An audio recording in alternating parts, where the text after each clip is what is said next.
వారి పరిశుద్ధ నామము. మరి ఈ జూమ్ మీటింగ్ లో నేను ఈ విధంగా మాట్లాడడానికి నాకు అవకాశం కల్పించిన దైవజనులు విక్రబాబు గారికి, అదేవిధంగా చంటిబాబు గారికి, సంజయమ్మ గారికి, ఇంకా వారితో ఉన్న వారందరికీ కూడా ప్రభుపేట వందనాలు తెలియజేస్తున్నాను. వాక్యాన్ని మా అందరికి వందనాలండి. 107వ కీర్తన, 107వ కీర్తన, కీర్తన భాగం 107వ కీర్తన మొదటి చదువుకుంటాం. మొదటి 2 వచనాలు. 107వ కీర్తన. యెహోవా దయాళుడు, యెహోవా దయాళుడు, ఆయనకు కృతజ్ఞతాస్తుతులు చెల్లించుడి. కృతజ్ఞతాస్తుతులు చెల్లించుడి. ఆయన కృప నిరంతరముండును, నిత్యముండును. ఆయన కృప నిత్యముండును. యెహోవా విమోచించిన వాడు, యెహోవా విమోచించిన వారు ఆ మాట పలుకుదురు గాక. చాలండి, చాలండి, చాలండి, చాలండి. ఇక్కడ ఒక మాట రాయబడింది, యెహోవా విమోచించిన వారు ఆ మాట పలుకుదురు గాక. ఏ మాట? యెహోవా దయాళుడు, ఆయనకు కృతజ్ఞతాస్తుతులు చెల్లించుడి, ఆయన కృప నిత్యముండును అను మాట ఎవరు పలుకుదురు గాక అంటున్నారంటే యెహోవా చేత విమోచింపబడిన వారు. విమోచన అంటే ఏంటంటే డెలివర్. దాని ఇంగ్లీష్లో ఏమంటారంటే రిడీమర్. రిడీమర్ అంటే అర్థం ఏంటంటే విమోచింపబడిన వారు. రిడీమర్ అంటే విమోచకుడు. విమోచకుడు వాక్యంలో రాయబడింది. యోబు చెప్తాడు, నా విమోచకుడు సజీవుడు. మన దేవుడు ఎవరంటే విమోచకుడు, మనల్ని విమోచించిన వాడు, మనకు విమోచన అనుగ్రహించిన వాడు. ఎవరికి విమోచన కావాలి? విమోచనకు మరొక మాట ఏంటంటే డెలివర్ అంటే విడుదల. విడుదల, విమోచన 2 పర్యాయ పదాలు.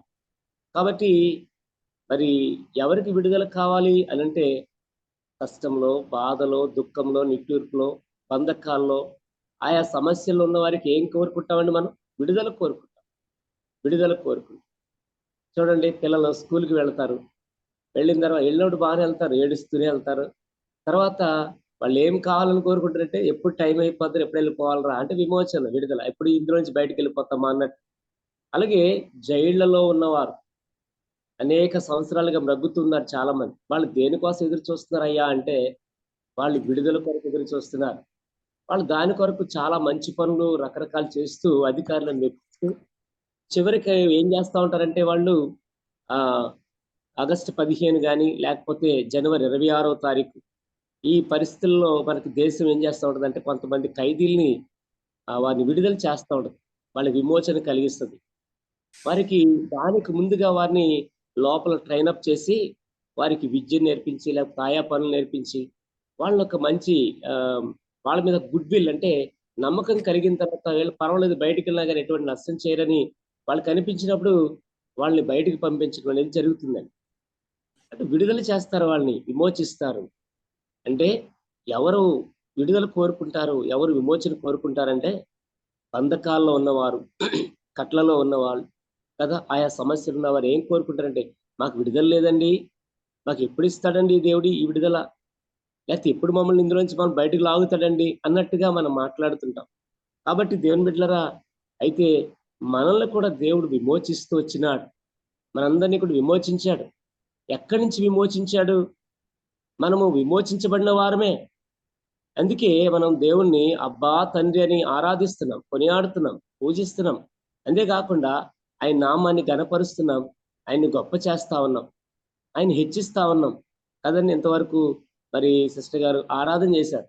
అలాగే ఆయా సందర్భాల్లో దైవజనం చేస్తున్నాం, అందరూ చేస్తున్నాం. ఆరాధన అనేది గతంలో కూడా చెప్పుకున్నాం. వ్యక్తిగత ఆరాధన, కుటుంబ ఆరాధన, అదేవిధంగా సంఘ ఆరాధన. కంపల్సరిగా ఈ 3 మన జీవితంలో ప్రభు అనిపించినటువంటి ఆరాధన. ఆరాధన అనేది ఒకటి వ్యక్తిగతంగా మనం ప్రభుత్వం కలిగినటువంటి మరి సంబంధాన్ని బట్టి, అయితే ఫెలోషిప్ని బట్టి, సహవాసాన్ని బట్టి మనం ఆరాధన చేయటం. రెండోది మరి కుటుంబ ఆరాధన, అంటే కుటుంబంగా కలిసి మన ప్రభుని స్తుతించి ఆరాధించడం అనేది రెండోది కుటుంబ ఆరాధన అయితే, మూడోది కాంగ్రిగేషనల్ గా అంటే వారానికి ఒకసారి మనం కంపల్సరిగా సంఘంలో చేరి, అలాగే కొన్ని సంఘాల్లో కొన్ని సహవాసాల్లో ఏం చేస్తుంటామంటే మధ్యలో వార కార్యక్రమాల్లో కూడా సంఘంగా సమకూడి ప్రభుని ఆరాధించి స్తుతించి మనం ప్రార్థిస్తాం కదండి. అంటే మరి ఎవరు ఈ మాటలు చెప్తారంటే, ఎవరు మరి నిజంగా ప్రభువుని ఆరాధించగలుగుతారంటే ఆయన విమోచించిన వారు. అది ఇక్కడ రాయబడింది. యెహోవా విమోచించిన వారు ఆ మాట పలుకుదురు. ఏ మాట అంటే, యెహోవా దయాళుడు, ఆయనకు కృతజ్ఞతాస్తుతులు చెల్లించుడి, ఆయన కృప నిత్యముండు. అంటే ప్రభువుని ఆరాధించగల వారు ఎవరయ్యా అంటే యెహోవా చేత మరి విమోచించబడిన వారు. మరి ప్రభు మనల్ని ఎక్కడి నుంచి విమోచించాడు? ఆయన మనల్ని విమోచించాడు. ఎక్కడి నుంచి పాపము నుండి విమోచించాడు. ఆ విషయాల గురించి కొన్ని సంగతులు మనం చూద్దాము. వాక్యం నుంచి కొన్ని మాటలు చూద్దాం రండి. ఒక మాట ఏంటంటే, ఎపిసిల్ రాసిన పత్రిక 1:7. ఎపిసి 1:7. ఎపిసిల్ రాసిన పత్రిక 1:7. ఎక్కడి నుంచి మనల్ని విమోచించాడు దేవుడు అని అంటే, మహాదైశ్వర్యమును బట్టి ఆ ప్రియునియందు ఆయన రక్తం వలన మనకు విమోచనము అనగా మన అపరాధములకు క్షమాపణ మనకు కలిగి ఉన్నది. చాలు. ఇక్కడ ఏమని రాయబడిందంటే 7వ వచనం అంటే 6, 7 కలిసే ఉన్నాయి కదండి. అందులో రాయబడిన మనం ముందుగా తన కోసం నిర్ణయించబడి ఎక్కడి నుంచి విడిపించబడ్డామంటే మన అపరాధముల నుంచి మనం విడిపించబడ్డామండి. అపరాధములు తెలిసి తెలియక చేసిన ప్రతి పాపము కదండి అపరాధములు కదా. అందుకనే దావీదు కూడా అంటాడు కదా, అయ్యా నా యొక్క అపరాధములను మన్నించమంటాడు 51వ కీర్తనలో. నా పాపములు ఎల్లప్పుడూ నాకు తెలిసే ఉన్నవి. పాపము, అపరాధము, అలాగే దోషము, ఇవి ఆయా రకాలైనటువంటి పాపములండి. అర్థమవుతుంది కదా, అపరాధములు. అందుకనే ఎఫెసీ రాసిన పత్రిక 2వ అధ్యాయం 1వ వచనంలో కూడా రాయబడింది, మీరు మీ అపరాధముల చేతను పాపముల చేతను మీరు చచ్చిన వారే ఉండగా ఆయన మిమ్ముని క్రీస్తుతో కూడా బ్రతికించెను. క్రీస్తుతో కూడా మనం బ్రతికించాడు కదండి. క్రీస్తు వారి ద్వారా విమోచించాడు, క్రీస్తు వారి ద్వారా విడుదల కలిగించాడు. ఎక్కడి నుంచి? మన పాపం నుంచి, మన అపరాధం నుంచి. చచ్చిపోయినాం కదండి. మన అపరాధములు, మన పాపములు, మన దోషములు మనల్ని ఏం చేస్తున్నాయి అంటే ఆత్మీయంగా చంపేసినాయి. బ్రతికే ఉన్నాం కానీ ఆత్మలో బ్రతికలేము. ఏమండి, ఆత్మ లోపల ఉన్నాడు కానీ ఆయన పనిచేయడానికి అవకాశం లేదు. అంటే పాపములోను, ఒక వ్యక్తి పాపములోను, శాపములోను, అదేవిధంగా మరి దోషములలోను అపరాధములో బ్రతుకుతూ వస్తే ఆ వ్యక్తికి ఏమండి పైకి బ్రతికే ఉంటాం కానీ చనిపోయిన వారమని గుర్తించాలి. అందుకని వాక్యం రాయబడింది, మీ అపరాధముల చేతను, పాపముల చేతను మీరు చచ్చిన వారు. అంటే పాపము, అపరాధము ఎప్పుడు ప్రారంభమైందో మనందరికీ తెలుసు కదా. అవ్వ ఆదాముల నుంచి పాపం అనేది ప్రారంభమైంది. దానికంటే ముందుగా మనం ఆలోచిస్తే పాపం ఎక్కడ ప్రారంభమైందంటే పరలోకం దగ్గరే ప్రారంభమైంది. ఎలాగంటే మరి ఆ యొక్క భయంకరమైనటువంటి ఎవడాడు లూసిఫర్ అపవాది మొట్టమొదటిగా వాడికి కలిగినటువంటి మరి అపరాధము లేక పాపం ఏంటంటే గర్వం కదండి. తన యొక్క గర్వాన్ని బట్టి వాడు ఏం చేస్తూ వచ్చినాడు, ప్రభు యొక్క అధిష్టానాన్ని, ప్రభు యొక్క స్థానాన్ని అధిరోహించాలని చూశాడు. కానీ దేవుడు అది ఎరిగి అక్కడి నుంచి అతన్ని త్రోసివేసినాడు. దేవుని స్థానాన్ని దొంగిలించాలనుకున్నాడు, దేవుణ్ణే మరి మోసగించాలనుకున్నాడు. దేవుని కంటే కూడా తన యొక్క సింహాసనాన్ని పైకి పెట్టుకోవాలని తలంపు వల్ల వాడు అక్కడి నుంచి గెట్టివేయబడ్డాడు. ఖరోం అనే మరి దాని ద్వారా అతడు మరి త్రోసివేయబడ్డాడు. మనకి తెలుసు, అందరికీ తెలుసు, నాశనానికి ముందు గర్వము నడుచును కదండి. సామెతల్లో అందులో మాట ఉంటుంది, నాశనానికి ముందు గర్వం నడుస్తుంది కనుక మరి గర్వం అనే పాపము ద్వారా మరి ఆ అపవాది గిరికి వేయబడ్డాడు. రెండవది, మాట వినని కారణం చేత మానవుడు పాపిగా చేయబడ్డాడు. మాట వినని కారణం చేత మానవుడు ఏం చేయబడ్డాడండి? పాపిగా చేయబడ్డాడు. ఆ విధంగా మరి మన పాపము, మన మాట వినని అవిధేయతను బట్టి, మన విధేయత చూపించని కారణం చేత మన జీవితంలో ఏం తెచ్చుకున్నామయ్యా అంటే పాపాన్ని. మరి పాపం వచ్చింది. పాపాన్ని బట్టి మనకి ఏమొచ్చిందంటే పాపం ద్వారా మరొక తెచ్చుకున్నాం ఏంటంటే, రోమపత్రికలో మనందరికీ తెలుసు 6:23 ఒక మాట ఉంటుంది. రోమపత్రిక 6:23 ఒక మాట ఉంటుంది. 6:23 ఏలయనగా పాపం వల్ల వచ్చు జీతం మరణము, అయితే దేవుని కృపావరము ప్రభు అయిన యేసుక్రీస్తునందు నిత్య జీవము. Thank you sister, thank you. చూడండి, ఇక్కడ ఏమని రాయబడింది, మన పాపముల ద్వారా మనం ఏం తెచ్చుకున్నామంటే పాపం వలన మరణాన్ని తెచ్చుకున్నాం. పాపానికి వచ్చే జీతం ఏది? మరణం. కాబట్టి ఆ విధంగా మరి పాపములు అయితే ఆ విధంగా అపరాధములు మనల్ని ఏం చేసినాయంటే చంపేసినాయి, మరణానికి పాత్రలుగా చేసినాయి. ఎంత భయంకరమైనటువంటి మరి మరణం అంటే ఏమండి, మరి సాతానుకును వాడి అనుసరులకును ఏర్పాటు చేసినటువంటి నిత్య అగ్ని గంధకాలతో మండే గుండములో, అనగా ఆ భయంకరమైనటువంటి నరకానికి మరి పాత్రలుగా మనం మన పాపాలను బట్టి అయిపోతూ వచ్చినాం. అట్లాంటి పరిస్థితుల్లో మనం విమోచించడానికి ఎవరు లేరు. కానీ లోకములో మరి ప్రభు నెరక్క ముందు అనేక రకాలుగా మనం కొట్టుమిట్లాడుతూ వచ్చాం. ఎట్లా అంటే పేతురు రాసిన మొదటి పత్రిక పేతురు రాసిన మొదటి పత్రిక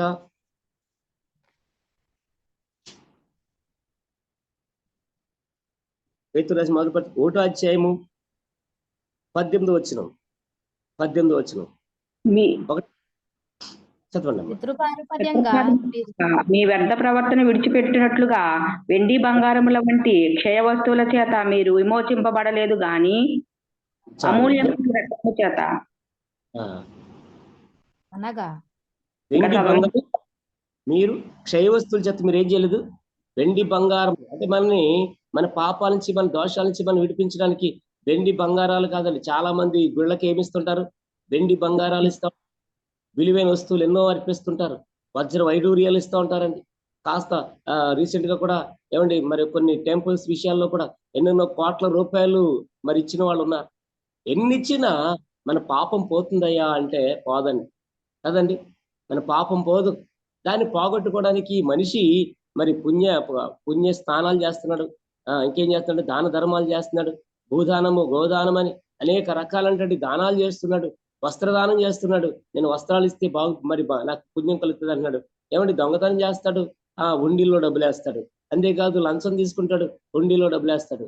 లేకపోతే వడ్డీల మీద వడ్డీలు తీసుకుంటాడు, తర్వాత చక్రవడ్డీ తీసుకుంటాడు. ఆ వచ్చిన లాభాన్ని తీసుకొచ్చి ఎవరికి ఇస్తుంటాడు, తన పుణ్యం కలగడం కోసం దేవుడికి ఇస్తూ ఉంటాడు. అలా మోసం చేస్తూ ఉంటాడు. వ్యాపారంలో వచ్చిన డబ్బుల్లో ఏమంటే తన పాపం పోగొట్టుకోవడానికి, ఆ మోసం పోగొట్టుకోవడానికి ఏం చేస్తుంటాడు, ఎదురుదారిపిస్తుంటాడు. ఎన్నెన్నో కార్యక్రమాలు చేస్తుంటారు, ఎన్నెన్నో మంచి కార్యక్రమాలు అంటాడు. కానీ ప్రభు అంటాడు, ఇవన్నీ నా దృష్టిలో మురికి గుడ్డలు అంటాడు. మురికి గుడ్డలు లాంటివన్నీ కూడా ప్రభుకి ఏవి, ఈ కార్యాలన్నీ కూడా. అయితే మనము ఏమండి మొట్టమొదటిగా అపరాధం నుంచి ప్రభు మనల్ని విడిపిస్తూ వచ్చినాడు.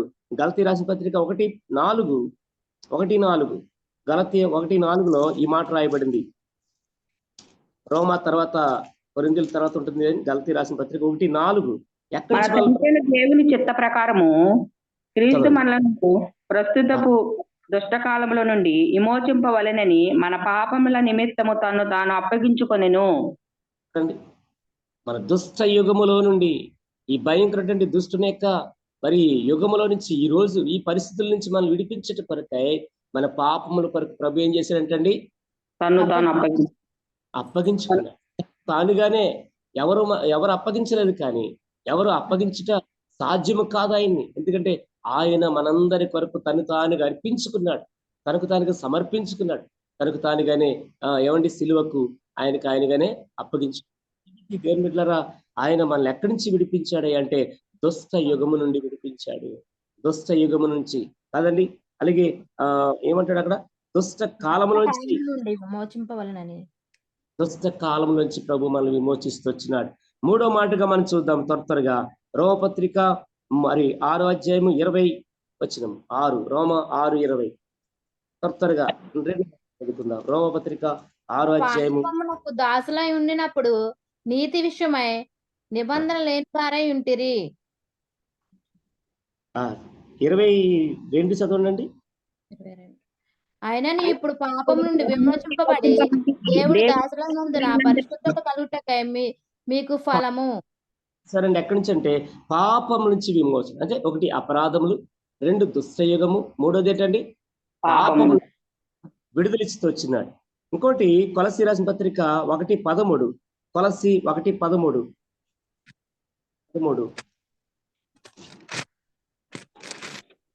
కొలస్సీ 1:13. అంధకార సంబంధమైన అధికారంలో నుండి విడుదల చేసి తను ప్రేమించిన తన కుమారుని యొక్క రాజ్య నివాసులుగా చేసెను.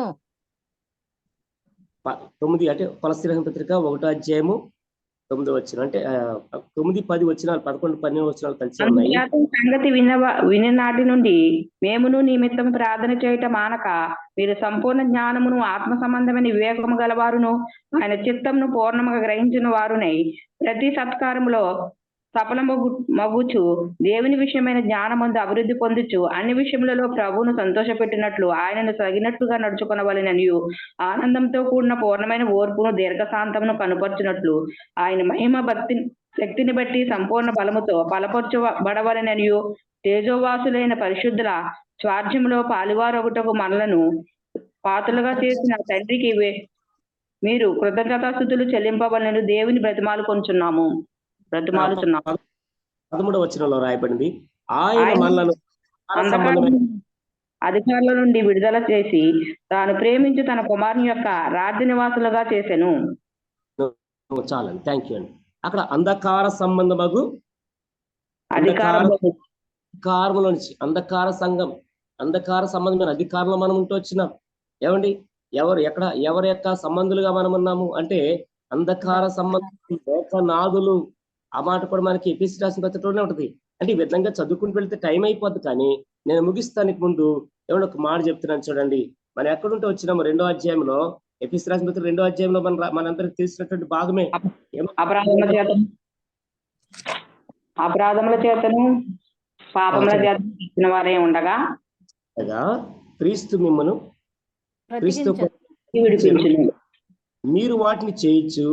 వాయు సంబంధమైన మండలమందు అధిపతిని అనగా అవిధేయులైన వారిని ఇప్పుడు ప్రేరేపించు శక్తికి అధిపతిని అనుసరించి ఈ ప్రపంచ ధర్మం చెప్పు నడుచుకుంటూ కలిసి మనం అందరము శరీరం యొక్కయు మనసు యొక్కయు కోరికలు నెరవేర్చుచు అనుసరించి మునుపు ప్రవర్తించుచు కర్మవారి వలనే స్వభావ సిద్ధంగా దైవోగ్రతకు పాత్రలమై ఉంటిమి కదండి.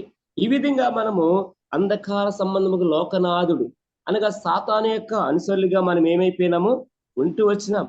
కాబట్టి మన జీవితంలో నిజంగా సంతోషం లేదు, సమాధానం లేదు. అలాంటి పరిస్థితుల్లో ఒకటి మరి అపరాధముల్లో మనం బంధించబడి ఉన్నాము, దుష్ట యుగములో బంధించబడ్డాము, పాపం నుంచి మనం విమోచన లేని వారికి ఉంటున్నాము. అంతేకాకుండా అంధకారములో బ్రతుకుతొచ్చాము. అంధకారంలో గలిలయ గురించి కూడా రాయబడి ఉంటుంది. గలిలయ గురించి 4వ అధ్యాయంలో ఉంటుంది. ఏమనంటే గలిలయయు నప్తాలి జెబులూను దేశాల గురించి రాస్తూ వారు ఎక్కడున్నారంట, అంధకారంలో ఉన్న వారికి వెలుగు ఉదయించిందండి, చీకట్లో ఉన్న వారికి వెలుగు ఉదయించింది. వారు అంధకారంలో చీకట్లో ఉన్నారు. అలాంటి వారికి ప్రభు అరుణోదయ గర్భంలో నుంచి ఏమిచ్చాడు, వారిని విమోచింపవల్లని వారికి వెలుగుగా ప్రభువే ఉద్భవించాడని అక్కడ రాయబడింది. కాబట్టి దేవుని బిడ్డలారా, మరి ఇక్కడ చూడండి, ఇలాంటి పరిస్థితి నుంచి ప్రభు మనల్ని విమోచించాడు. మరొక సందర్భంలో ఇంకో మాట రాయబడింది, అంటే ధర్మశాస్త్ర సంబంధమైనటువంటి వాటిలో మనము మరి మునిగిపోయినప్పుడు, ధర్మశాస్త్ర సంబంధమైన ఏంటండి, ధర్మశాస్త్రం చాలా రకాలుగా ఉంది. ఏమంటే క్రైస్తవులకి క్రైస్తవ ధర్మశాస్త్రం ఉంది, అలాగే మరి ప్రభుని ఎరగని వారికి అన్యులకి మరో రకమైనటువంటి ధర్మశాస్త్రం ఉంది. అనేక మందికి అనేక రకాలైన ధర్మశాస్త్రాలు ఉన్నాయి. దాన్ని పురస్కరించుకునే ఏమండి చాలా రకాలైనటువంటి మరి వివాహాలని ఇంకా ఏవేవో కార్యక్రమాలు చేస్తూ ఉంటారు కదా. ఒక్కొక్కడికి ఒక ఆచారం, ఒక్కొక్కడికి ఒక సాంప్రదాయం ఉన్నాయి.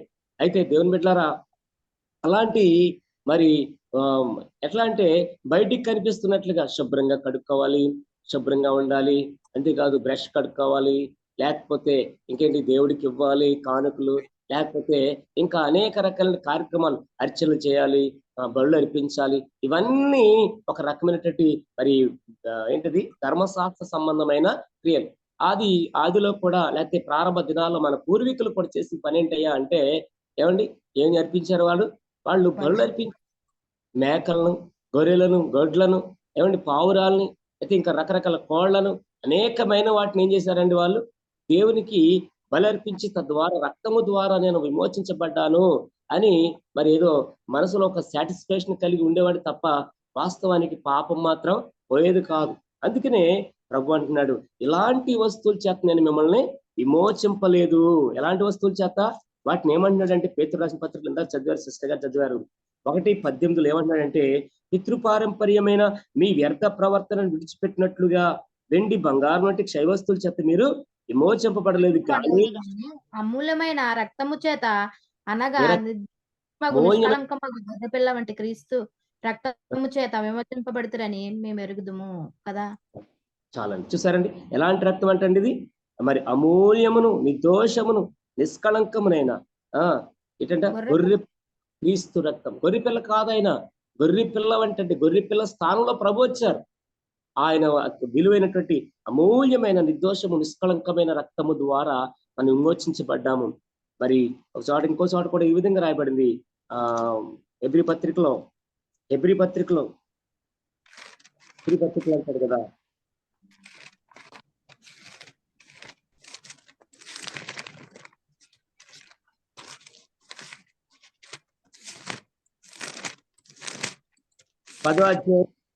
పదో అధ్యాయం 4వ వచనం ఏలయనగా ఎడ్ల యొక్కయు రక్తము పాపములను తీసివేయట అసాధ్యము. అంటే అలాంటి వాటి ద్వారా ప్రభు మనల్ని ఏం చేయలేదని విమోచించలేదు. అది పాపం తీయలేదు, ఎందుకంటే అవి కూడా అపవిత్రమైనవే కదా, అపవిత్రమైన జంతువులే కదా, బావి వరుస ఉండదు కదా, వాటికి వివేచన లేదు కదా, వాటి శరీరం ఉంది, అంతేకాదు వాటికి రక్తం ఉంది, వాటికి ప్రాణం ఉంది మన వాళ్ళే. కానీ వాటికి కూడా మనకులాగా భాష ఏంటంటే వాటి తగిన భాష ఉన్నప్పటికీ కూడా ఆ రక్తం అంట మనలను ఏం చేయలేదంటండి, పాపం నుంచి విడిపించలేదు.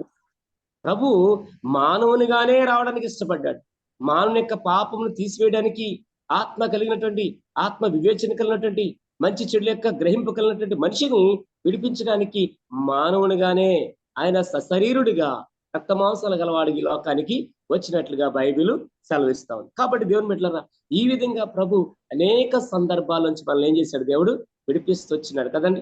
సాతాను బంధకాల్లో ఉన్న మనందరూ కూడా చేయరాని కార్యం చేస్తూ కదా, అనేక రకాలైనటువంటి కంటికి కనిపించినట్టుగా, ఒంటికి నచ్చినట్టుగా, మన ఇష్టానుసారంగా మనం బ్రతుకుతూ మన జీవితాలను అపవిత్ర చేసుకుంటున్నటువంటి మనలను ప్రభు ఏం చేస్తూ వచ్చినాడండి, తన కృప చేత, తన ప్రేమ చేత, తన కనికరం చేత, తన వాత్సల్యత చేత విమోచిస్తూ వస్తున్నాడు. ఆయన విమోచించాడు కనుకనే ఈ రోజున మనం ఏమని ఆరాధిస్తున్నాం ప్రభుని, ఏమని, యెహోవా దయాళుడు, ఆయన కృప మనము ఆ మాటను పలికేది ఎవరంటే యెహోవా చేత, యెహోవా వలన విమోచింపబడిన వారు. మనం విమోచింపబడినాము. ఒకవేళ ఎవరైనా జూమ్ మీటింగ్ లో ఇంకా ప్రభు యొక్క రక్తం చేత కడగబడకుండా, దేవుని పిల్లలుగా చేయబడకుండా, ఇంకా ఒకవేళ చర్చికి వెళ్ళే అలవాటు ఉంది, పాటలు పాడే అలవాటు ఉంది, అయితే వాయిద్యాలు వాయించే అలవాటు ఉంది, ఇంకా రకరకాలైనటువంటి అలవాటు ఉంటే అలవాటు ప్రకారంగా చేసేది ప్రభుకి ఇష్టమైనది కాదు. కానీ మీ అంతరంగంలో ప్రభుకి స్థానం ఇవ్వండి, మీ హృదయంలో ప్రభువుని చేర్చుకోండి. అంతేకాదు మీరు నమ్మి బాప్తిసం పొంది ఆయన యొక్క రక్తంలో కడగబడిన వారుగా, పాపం నుంచి విమోచింపబడిన వారుగా విశ్వాసం ద్వారా సంఘంలో చేర్చబడితే అది మీకెంతో క్షేమము, అది మీకెంతో మరి ఆశీర్వాదకరమని ప్రభువు బట్టి నేను మీకు ప్రకటిస్తూ ఉన్నాను. అంతేకాదు మరి బైబిల్లో రాయబడింది, 18 సంవత్సరాల నుంచి ఒక ఆమె మందిరంలోనే ఉంటుంది, మందిలోనే కలిసిపోయింది, మరి అందరితో కలిసి జీవిస్తా ఉంది, అందరితో కలిసి ఆరాధిస్తా ఉంది, అందరితో కలిసి ప్రార్థిస్తా ఉంది, అందరితో పాటే ఉంటుంది, మందిరంలోనే ఉంటుంది. కానీ 18 సంవత్సరాలుగా దేంతో బంధించబడిందంట? 13వ అధ్యాయంలో మనందరికీ తెలుసు, లోకారాసిన సువార్తలో ఒక స్త్రీ కనిపిస్తుంది, ఆమె దయ్యముల చేత బంధించబడిందని మనందరికి తెలిసిన భాగమే. అది నేను మామూలు చెప్పుకుంటూ వెళుతున్నాను. 13వ అధ్యాయము లోకారాసిన సువార్త 13వ అధ్యాయము 10వ వచనం నుంచి చదవద్దు కానీ ఒక వాట చదువుతాం. 16వ వచనం ఇదిగో 18 ఏళ్ల నుండి అబ్రాము కుమార్తె ఈమెను విశ్రాంతి దినమందు ఈ కట్ల నుండి విడిపింపదగదా అతనితో చెప్పాను. మాట్లాడుతున్న మాట ఏంటంటే, ఆయన అంటున్నారు విశ్రాంతి దినములో ఏం చేశారు ఆయన, ఒక స్త్రీ సమాజ మందిరంలో ప్రభుని ఆరాధించడానికి వస్తుంది, 18 సంవత్సరాలుగా వస్తుంది, ఎంతో భక్తి ఉంది, భావాలు ఉన్నాయి, కానీ ఆమెకు విడుదల లేదు, విమోచన లేదు. ఆమె దయ్యపు కట్ల చేత ఏం చేస్తుంది, ఆమె పీడించబడుతుంది. కనుకనే ఆమెను విడిపించడానికి ఎవరు లేరు. అక్కడ యాజకులు లేరా, ప్రధాన యాజకులు లేరా, అంతేకాకుండా ఆ యొక్క మరి చినగోగులో అంటే దేవుని యొక్క మందిరంలో అనేక మంది మరి మత పెద్దలు ఉన్నారు, మత ప్రవిష్టులు ఉన్నారు, అనేక మంది ఉన్నారు, శాస్త్రులు ఉన్నారు, పరిచయులు ఉన్నారు. కానీ ఏం చేయలేదండి, ఆమెని విమోచింపలేకపోయినారు. అటువంటి పరిస్థితులలో యేసు క్రీస్తు ప్రభుల వారు ఆ స్థలంలో బోధిస్తా ఉన్నప్పుడు ఎవరు కనిపించారంటే ఈమె కనిపించింది. ఏమండి, మరి ఆమె ఎప్పటి నుంచి బాధపడతా ఉందో, అయ్యో నాకు ఈ కట్ల నుంచి విడిపించే వాళ్ళు లేరా. మనమైతే ఏమంటాం తెలుసండి, ఏదైనా ఏదైనా జరిగితే, అమ్మా ఇది పలానా జబ్బమ్మా, పలానా డాక్టర్ దగ్గరికి వెళ్ళమ్మా, ఇదమ్మా. మనకు చాలా వరకు రోగాలు సాతాను ద్వారానే మనకు వస్తున్నాయి. సాతాను యొక్క క్రియలను బట్టి మనకు వస్తున్నాయి. వాడు మనకు చేసే ప్రతి దాన్ని బట్టి, మనల్ని బంధించిన దాన్ని బట్టి అనేక పరిస్థితులు మనం తెచ్చుకుంటున్నాం దేవుని బిడ్డలారా. కనుక మనము అవి ఎరగాలి. ఏమంటే శత్రువు కనిపించకుండా మన శరీరం మీద, మన ఆత్మ మీద, మన మనసు మీద ఎంతో భయంకరంగా ప్రభావాన్ని చూపిస్తున్నాడు. అది ఎరగాలి. ఈ రోజున చాలా మంది సంఘములలో ఏమి లేదంటే ఇది దేని వల్ల జరిగింది, దేని వల్ల నష్టం జరుగుతుందో గ్రహించలేకపోతున్నారు. కనుకనే ఏమండి గురుడ్డితరంలో వెళ్ళిపోతున్నారు. పరిశుద్ధాత్మ యొక్క నడిపింపు లేకపోతే, పరిశుద్ధాత్మ యొక్క వెలిగింపు లేకపోతే మన గుడ్డివారిగానే అయిపోతాం. కాబట్టి దేవుని బిడ్డలారా, ఆమె 18 సంవత్సరాలు బట్టి బంధించబడినప్పటికీ ఎవరు విడిపించలేకపోతే యేసు క్రీస్తు ప్రభుల వారే ఆమె ఎందుకు కనికరపడి ఆమె విమోచించిన వాడుకున్నాడు. అలా విమోచిస్తే ఆనాడున్న పెద్దలకి ఏమంటే చేతగాని ఆ మరి పెద్దలకి, మత ప్రవిష్టులకి, లేకపోతే ఆ యొక్క శాస్త్రులకి ఈయన చేసిన కార్యము మింగుడి పట్టలేదంటే ఇష్టం కాలేదు. ఏమయ్యా, దానికి మరొక మాట ఏంటంటే వాళ్ళ వల్ల అవ్వలేదు కాబట్టి వాళ్ళు ఏమంటున్నారు మరి పైపెచ్చు, అయ్యా ఏంటి ఈ సమయంలో, ఏంటిది విశ్రాంతి దినం కదా, ఏమి చేయకూడదు కదా అని ప్రభుని నివారించడానికి, రకరకాలు చేయడానికి ప్రయత్నాలు చేస్తున్నారు. వాళ్ళు ఏని నమ్ముతారు? విశ్రాంతి దినాన్ని నమ్ముతారు, విశ్రాంతి దినాన్ని ఆరాధిస్తారు, కానీ దేవుణ్ణి ఆరాధించలేరు. వాళ్ళ యొక్క జీవితంలో విశ్రాంతి దినం ఉండిపోయింది. అలాగే మన యొక్క మరి క్రైస్తవులుగా బ్రతుకుతాం కానీ మనము ఏమండి మంగళవారం ప్రయాణం చేయకూడదు, శుక్రవారం ప్రయాణం చేయకూడదు. మనకి మంగళవారం ఉండిపోయింది, శుక్రవారం ఉండిపోయింది. అంతేగా తుమ్మితే ముందుకెళ్ళకూడదు, దగ్గితే ముందుకెళ్ళకూడదు, కట్లు మోపిస్తే ముందుకెళ్ళకూడదు. రకరకాలైన కార్యక్రమాలు, ఎన్నో రకరకాల కార్యక్రమాలు, అమావాస్యని, ఇంకోటని ఎవరు చెప్పారండి? ఇవన్నీ ప్రభువు నిర్ణయించినటువంటి కాలాలు, ప్రభువు నిర్ణయించినటువంటి కొన్ని విషయాలు. కానీ మనం ఏం చేస్తామంటే ఎంత ప్రభువుని నమ్ముతాము, ప్రభువులు ఉంటాం, కానీ మనకున్నటువంటి దేన్ని విడిచిపెట్టమండి? మనకున్నటువంటి ఆ ఆచారాన్ని, ఏంటండి ఆ చెడ్డ ప్రవర్తన మనం విడిచిపెట్టకుండా మనం విమోచింపబడ్డామనే భ్రమలో బ్రతుకుతూ పాపములోనే జీవిస్తున్నాం. జాగ్రత్త. ఆ విధంగా భ్రమలో బ్రతికించేవాడు ఎవరంటే సాతాను. విడిపించబడదాం దేవుని బిడ్డలారా. మరి ఈమె విడిపించబడింది. యేసు క్రీస్తు ప్రభుల వారు 18 సంవత్సరాలుగా సాతాను కట్లలో కట్టబడిన ఆ నడువంగిపోయినటువంటి ఆ స్త్రీని, మనమైతే నడువంగిపోతే అమ్మ పాపం ఏ పాపం చేసిందమ్మా, అయితే అలాంటిదమ్మా, ఇలాంటిదమ్మా, అందుకే ఇలా జరిగిందమ్మా అని మనం అంటాం. కానీ ప్రభు అయితే అవేమీ చూడలేదు. ఆయన కనికరం గల దేవుడు. ఆమె పట్ల జాలిపడి ఆమెకున్న స్థితిని, పొజిషన్ ని చూసి ఆమె విమోచించి ఏమంటే సాతాను కట్ల నుంచి ఆమెకు గొప్ప విడుదలకు ప్రకటించిన వాడిగా, గొప్ప విడుదలను ఆమెకి ఇచ్చిన వాడిగా ప్రభు ఉంటున్నారు. కాబట్టి దేవుని బిడ్డలారా, మనల్ని కూడా ప్రభు ఎక్కడి నుంచి విమోచించాడో మనందరికీ తెలుసు. 4 విషయాలు చెప్పాను. అంతేకాదు దేని ద్వారా అంటే ఆయన రక్తం ద్వారా మనలను విమోచిస్తూ వచ్చినాడు. దేని కొరకంటే అందులో కూడా కొలస్సీయులకు చదువుతున్నాం, ఆయన రాజ్యానికి వారసులు మాట, ఆ తేజోవాసులైన వారి యొక్క మరి ఆ మహిమలో మనం కూడా పాలిభాగస్తులు మాట, ఆ స్వాస్థ్యంలో పాలిభాగస్తులు అవడానికే ప్రభు మనల్ని విమోచించాడు. కనుక తప్పనిసరిగా ఆయన మనం ఏం చేయాలి? ఆత్మతోనూ సత్యంతోనూ ప్రతి దినము వ్యక్తిగతంగా ప్రభుని ఆరాధించాలి. ప్రభు మాటలు దీవించను గాక. ఆమేన్. మరి విక్టర్ బాబు గారికి, చంద్రబాబు గారికి, మరి మా ప్రియ సిస్టర్ గారు మరి సంజమ్మ గారికి వందనాలు తెలియజేస్తూ నా మాటలు ముగిస్తున్నాను. అందరికి వందనాలండి. అయ్యగారు చక్కటి వాక్య భాగం వివరించారండి. మేమేమేమి బంధకాల్లో ఉన్నామో, ఏటి నుండి మర్మాలు మాకు తెలియపరచాలని కోరుకుంటున్నామండి. ప్రార్థన చేసుకుందామండి. మన మధ్యన లీటర్ బాబు గారు ప్రార్థన చేస్తారు. లీటర్ బాబు గారు మన మధ్యన అయ్యగారు ముగింపు ప్రార్థన చేసి ఆశీర్వాదించండి. అయ్యగారు ఎవరమ్మా? మీరేనండి. ముగింపు ప్రార్థన చేసి చెప్పండి అమ్మ. అదే నా బలహీనంగా ఉందని చెప్పిన పాస్టర్ గారు చెప్తానండి. కొంచెం ప్రార్థన చెప్పమ్మా. చెప్పు పాస్టర్ గారు. వందనాలండి. మా సరోజనమ్మా చెప్పమ్మా. అదే కొంచెం కాళ్ళు చేతులు ఎక్కువ తిమ్మిర్లుగా ఉంటున్నాయండి. అవునమ్మా. అవునండి. కొంచెం ప్రార్థన చేయండి అయ్యగారు. తప్పనిసరి చేస్తాను. ప్రేమగల మా ప్రియ పరలోకపు తండ్రి, పరిశుద్ధుడైన మా ప్రభువా, మీ పరిశుద్ధమైన, ఘనమైన, అతిమిక్కిలి శ్రేష్టమైన నామానికి కృతజ్ఞతా స్తోత్రాలు చెల్లిస్తున్నాను తండ్రి. ఈ సమయంలో ప్రభా నా తండ్రి, ఈ జూమ్ మీటింగ్ ద్వారా దేవాన తండ్రి మరి నీ బిడ్డలైన వారు అనేక మంది మేలు పొందుతున్నారు. నేను అతని ప్రభా ప్రియులు అతని మీద ఆశలు ప్రభా విక్టర్ బాబు గారిని ప్రేరేపించి ఆయన తండ్రి ఉదయకాలపు ఈ యొక్క జూమ్ మీటింగ్ ద్వారా అనేక మందిని మీరు వాక్య రూపంలో, నతని పాటల రూపంలో, దేవనతని ప్రభా మరి సాక్ష్యాల రూపంలో, అనేక రకాలుగా ఆరాధన రూపంలో ప్రభా దర్శిస్తూ బలపరుస్తూ మీ ప్రేమకు స్తోత్రాలు చెల్లిస్తున్నాను. ప్రియమైన దేవా, నా తండ్రి మీ దాసుని యొక్క పరిచర్యను దీవించండి, ఆశ్రయించండి.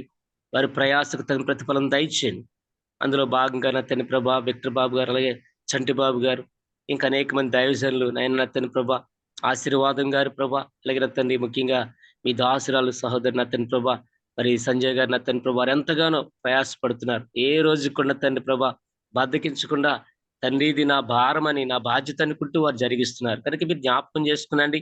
ప్రియమైన తండ్రి అనేక మంది దైవజనులు దైవజనులు నా తండ్రి ప్రభా ఈ మీటింగ్ లో నా తండ్రి ప్రభా వాక్యం చెబుతూ అనేక మంది బలపరుస్తున్నారు. ప్రియమైన తండ్రి ఈ రోజు కూడా అయోగ్య దాసుని నన్ను కూడా వాడుకున్నందుకు స్తోత్రాలు చెల్లిస్తున్నాను. ఎవరైతే వారి తండ్రి ప్రభా సమస్యలు ఉన్నారో, ఆయా తన వికట్లు ఉన్నారో వారికి విడుదల సమాధానం కలిగించమని ప్రార్థిస్తున్నాను. తప్పనిసరిగా నీ విమోచించే దేవుడవు సహోదరి ప్రభా సరోజిని విషయంలో అద్భుతం చేయండి. వారికి నా తండ్రి ప్రభా సంపూర్ణ విడుదల దయచేయండి ప్రభా. నీ ఒక్కడివే నా తండ్రి ప్రభా విమోచింపగలిగినటువంటి దేవుడవు తండ్రి. వారికి ఉన్నటువంటి ఆ సమస్య నుంచి విడిపించండి, సమాధానంతో నింపండి, నెమ్మది ప్రసాదించండి ప్రభా. ఆయన తన తిమ్మల నుంచి విడిపించమని ప్రార్థిస్తున్నాను. ఆ రక్తంను శుద్ధీకరించండి బాబు. అతని ప్రభా తండ్రి దాన్ని మీరే కృప చూపించుమని, ఆ షుగర్ లెవెల్ అతని ప్రభా నార్మల్ గా ఉన్నట్లు సహాయం చేయమని ప్రార్థిస్తున్నాను. మీ చిత్తానికి సమస్తను అప్పగించుకుంటున్నాను బాబు.